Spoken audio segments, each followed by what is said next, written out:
Malaysia is beautiful, the food is amazing, the scenery is incredible, but there's definitely some things we wish we knew before moving here.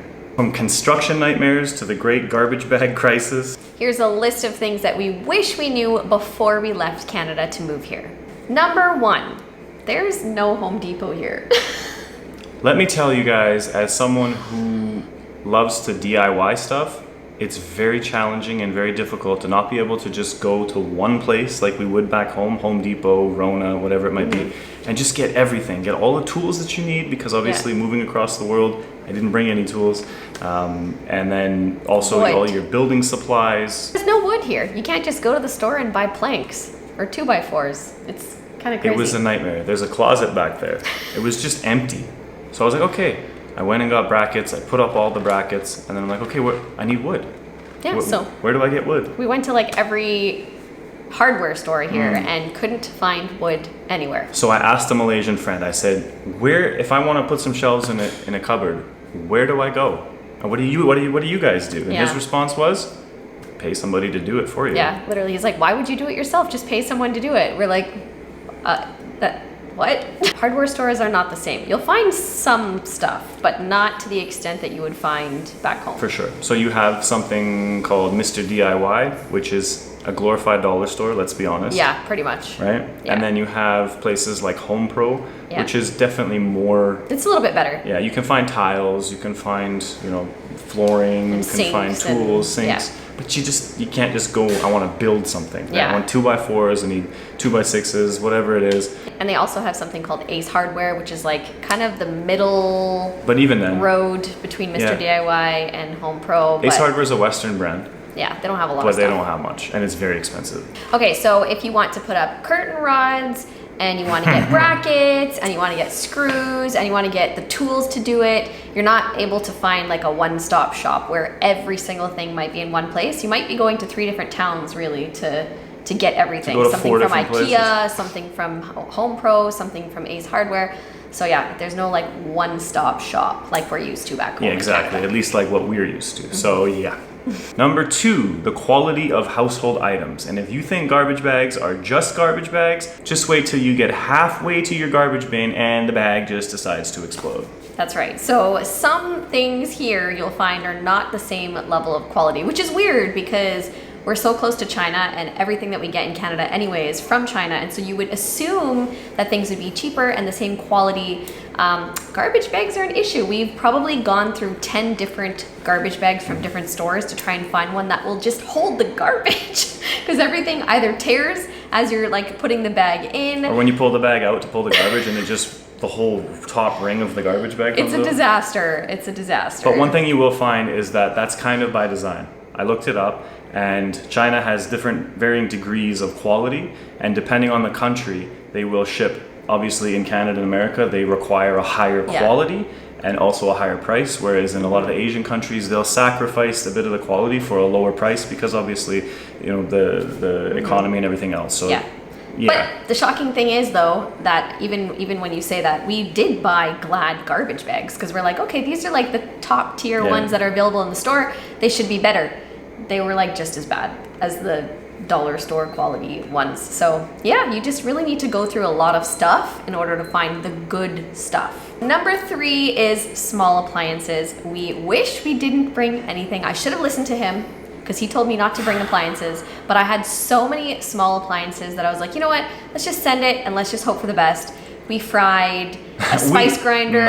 I fried a spice grinder, a sewing machine, a food chopper, an Instant Pot, a steam cleaner, like a lot of things. So yeah, I wish I wouldn't have brought the small appliances. To be fair, you didn't know because we did buy a voltage converter, like a step down converter, and even using that, it still fried everything. It still fried everything. I don't think that's necessarily It's not your worth the fault. risk. And we had room in the moving container, so the only thing we buy it? haven't tried is the KitchenAid, and I'm hoping to God that thing works on a converter, but we'll see. Let us know down below if you guys have tried a KitchenAid in Malaysia and whether or not that worked for you and what you had to do from taking it from the West and bringing it here. Yeah. Number 4, house geckos. They move in, they claim your walls, and then they claim God gave it to them 3,000 years ago, so they're here.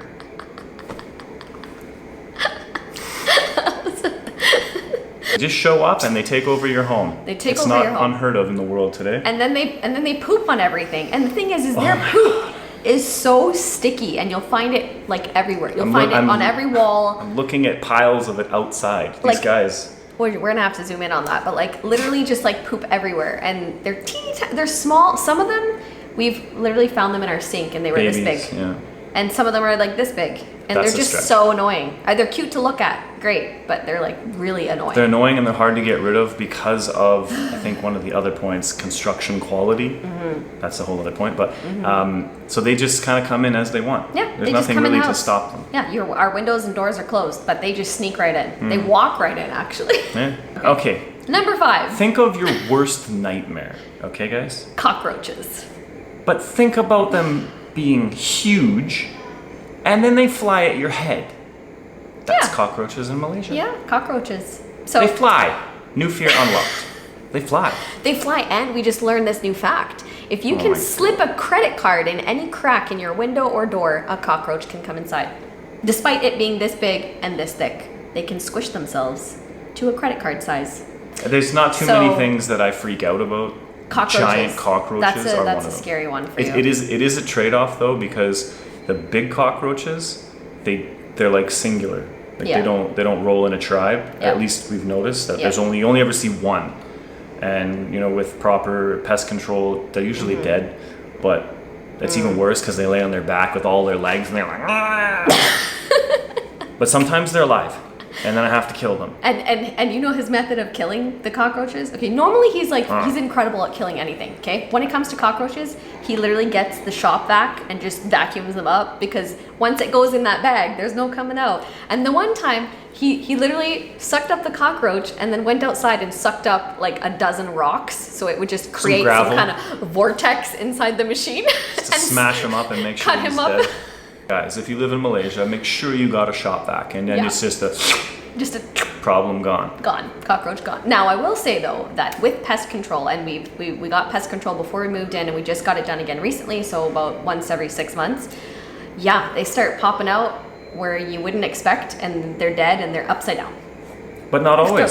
Sometimes after the pest control, they just come out from hiding and then live a little bit and then die. And like then the one that was on the wall. Yeah. And then they came and redid it. But it's not a constant thing, by the way, you guys. No. Like we've only had maybe less than 10, okay? But this is a course of like 7 months. But nonetheless, they're creepy. You add up those 10 and it is a nightmare. It is a nightmare. It's not my... I don't disagree. All right, number 6, guys, no central air. At least in the landed house that we're in. Yeah. So that's not to say that some houses might have it. Apartments do have them. It's very uncommon. But it's not a very common thing. You'll have just AC units in each room. And if one AC unit is broken, prepare to sweat. Yeah, there's no real consistency in temperature because you don't leave it on in the rooms that you're not in. Yeah. Then when you're going from your cold living room that you're in most of the day to the next room, it's hot. Like you got to turn the AC on, and it creates this you're never. I'm just sitting one here right comfortable now, temperature. hoping I'm not sweating through my shirt. I know camera. I'm sweating too. So because in this big open area, there's no air conditioners. That's the right. rooms have air conditioners, but not this open foyer area, which is why? Yeah, so that's one downside in the single standing houses, at least. Also, the things that happen to make them home, which, reverting back to the lizards, we just had our AC unit cleaned after 6 months or something, and it's full of lizard eggs and droppings. Yeah, and the first time we ever walked in this house and we turned the AC on, guess what happened? A lizard fell out of the AC unit. And when we were kind of traumatized. That one we got rid of, and then when the guys came, when we first moved in to make sure to do a clean of everything, the same thing happened to them. Yeah. Number 7, the construction of the houses. Now, I will say we live in, alhamdulillah, a really good neighborhood, a very well-known developer in the area, but the houses, you'll be walking on the floor and all of a sudden it's not level. And then you will be looking at the window and there's this big crack. We're gonna just kind of show you just a little bit of footage around the house so you can kind of see these minor but major issues, cockroaches can just crawl right in or lizards can just move right in, and you would think that they would level things or make things square, but definitely this not. Infuriates me, especially because he's a perfectionist, guys. Well, worked in construction for many years, and he was an aircraft engineer, so he has to be, everything's precise, has to be perfect. It's very precise, within thousands of an inch kind of thing. And for me, it drives me absolutely insane that when you lay a floor, it's concrete. I get it. It's a little bit more difficult than framing and you know, but you don't level it. So then, because your floor is not, now I'm thinking, is this by design? Because it's common here to wash a floor, you just hose it down. Yeah. So is the floor not level because it has to go into the drain? Because the floor is not level. But then the bedrooms are like that, Will. Like, he literally, he hung up curtains, the same length of curtains, and the curtains are like this, and then one of them is like up high because the floor is not level. You try to be perfect with literally a laser level to hang the curtains. Yeah. And then you're like, okay, I nailed this one. And then you look at the bottom, it's touching here. There's an inch gap or inch and a half gap in the middle curtain, and then the other the floor. There's just so many things like that it's just like you look at it and it's like, how? Number 8, black mold. It's a very common thing here.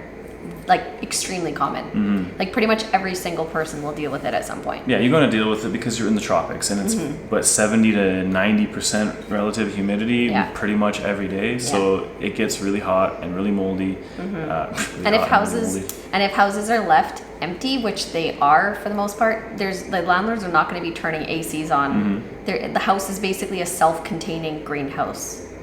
Like, that's pretty disturbing. It is, because it becomes so humid and hot inside, and if nobody's living in it for months at a time, like this house, mold is gonna grow, and you'll discover it when you get sick. Yeah, but we leave our strollers. We have 3 strollers. We have 3 kids and 3 strollers, and 2 kids don't use strollers. So I don't know. Collected them over the years. It's kind of a stroller collection. Yeah. But even just from like a kid spills juice or water, whatever, we leave them outside, and then you go and it's like the fabric is covered in black mold, right? So you gotta pressure wash it. And it's a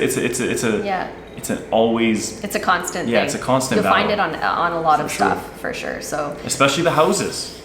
Yeah. Another thing, going back to construction, it's like make the roofs have gutters that cover instead of like, no, we're just gonna let the mold grow. Yeah, from the rain. Like the rain falling on the walls and then the walls turning black, and it's just like, whoa. Anyways, regardless of all of these things, we still have chosen to live here in Malaysia because obviously the pros outweigh these cons, but we thought we would share our experiences because it is important for you to know, especially if you're moving here. And we've actually created a 100-page guide where if you are considering moving to Malaysia, it has all the things that you need to know. It covers visas, it covers things to do, things not to do, where to go, what to do, schools. How to move, the companies we used, like bank accounts, like literally everything you need in one place. So if you want to check out that guide, the link is in the description. All right, guys, so let us know in the comments your number 10. If you've moved to even anywhere in Southeast Asia or you know what, anywhere in general, what is your big thing that was like so different and not expected from when you moved from where you're from to where you are now? Let us know in the comments down below, guys. Again, if you haven't subscribed to our channel, please do. All right, we'll see you guys in the next video. All right, guys. Assalamu alaikum.